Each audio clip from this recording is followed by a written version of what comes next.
بدکاری کا ایک عظیم نقصان یہ ہے کہ بدکار مرد ہو یا عورت، اس کے دل سے آہستہ آہستہ برائی کا احساس ختم ہو جاتا ہے۔ غیر محرم سے اس طرح کی گفتگو کرنا، رابطے رکھنا، وہ برائی کا احساس اندر سے مٹا دیتا ہے۔ یہاں تک کہ بعض مرتبہ یہ دعائیں مانگتے ہیں، یا اللہ، یا نظر بھی مانگتے ہیں، دعائیں مانگتے ہیں کہ میرے ساتھ کام بن جائے اور وہ گناہ کا راستہ آسان ہو جائے۔ اللہ سے یہ مانگ رہے ہوتے ہیں، برائی کا احساس بڑھ جاتا ہے۔ اور بعض ایسے لوگ ہوتے ہیں جو بڑے فخر کے ساتھ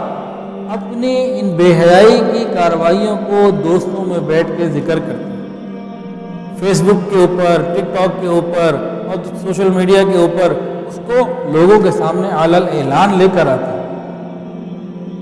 گویا کہ اللہ تو چھپا رہا ہے اور یہ کھول کے بتا رہا ہے، اعلانیہ گناہ کر رہا ہے، یہ غداری کا مرتکب ہو رہا ہے اللہ تعالیٰ کے حکم کے خلاف۔ حدیث کے اندر آتا ہے، بخاری شریف کی روایت ہے، نبی علیہ السلام نے فرمایا میری امت کے ہر گروہ کے لیے معافی ہے، مگر وہ لوگ جو برائی علل اعلان کریں، ایسے جو ہے نا وہ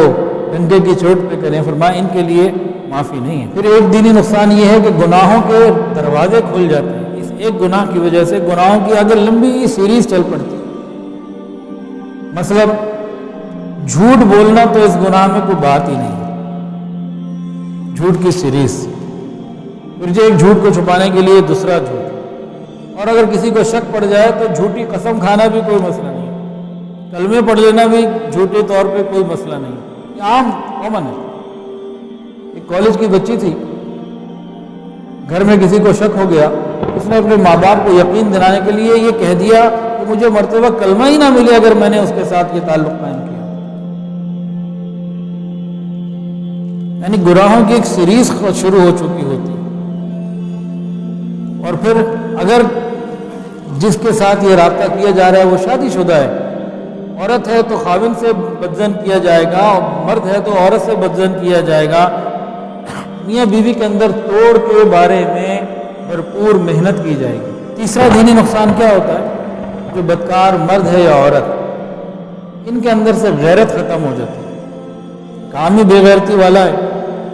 یہ اگر عورت ہے، اپنی بیٹی، خود ہے عورت بدکار ہے، اپنی بیٹی کو بھی اسی کام میں دیکھے گی، اس کو روک نہیں سکے گی۔ مرد ہے وہ اپنے بیٹے کو دیکھے گا، خود بھی بدکار ہے، وہ اس کو روک نہیں سکے گا،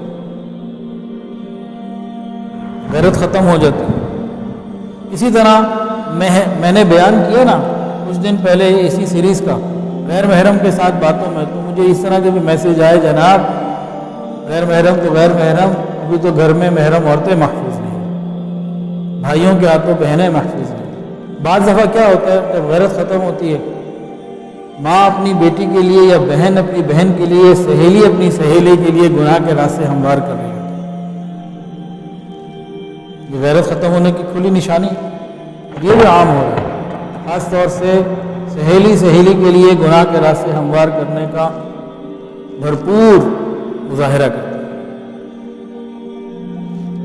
ایک نقصان دینی یہ ہوتا ہے کہ توبہ کی توفیق چھین لی جاتی ہے، توبہ کی توفیق ہی نہیں ملتی۔ بعض مرتبہ یہ جب بدکاری کرنے جاتے ہیں تو دل میں سوچ رہے ہوتے ہیں بس یہ آخری ہے، اس کے بعد نہیں کریں گے، لیکن اس کے بعد پھر آخری کرتے ہیں، پھر اس کے کچھ دن بعد پھر آخری کرتے ہیں، وہ آخری ختم ہی نہیں ہوتا، توبہ کی طرف آتے ہی نہیں، حتیٰ کہ کیا ہوتا ہے راز کھل جاتے ہیں، ذلت اور رسوائی مقدر ہو جاتی ہے،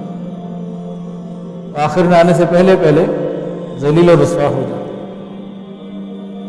پانچواں دینی نقصان یہ ہوتا ہے کہ قلب پتھر سے بھی زیادہ سخت ہو جاتا ہے، دل جو ہے نا پتھروں سے زیادہ سخت ہے۔ اور چھٹا نقصان کیا ہوتا ہے؟ نیکیوں سے محرومی، مسجد میں جانے کا دل نہیں کرتا، ذکر عبادت کا دل نہیں کرتا، اس شخص کی حالت ایک بیمار شخص کی حالت ہو جاتی ہے، اس کے لیے چلنا پھرنا، بوجھ اٹھانا ایک مشکل کام ہوتا ہے۔ اسی طرح جو بدکار لوگ ہوتے ہیں، مرد ہو یا عورت، ان کے لیے بھاگ کے نیکی کرنا یہ مشکل ہو جاتا ہے، مناجات کی لذت سے محروم، تکبیر اولیٰ سے محروم، معمولات کی پابندی سے محروم، اتباع سنت سے محروم، اللہ والوں کی مجالس میں حاضری سے محروم، یہ سب چیزیں ان کے ساتھ پھر آتی ہیں۔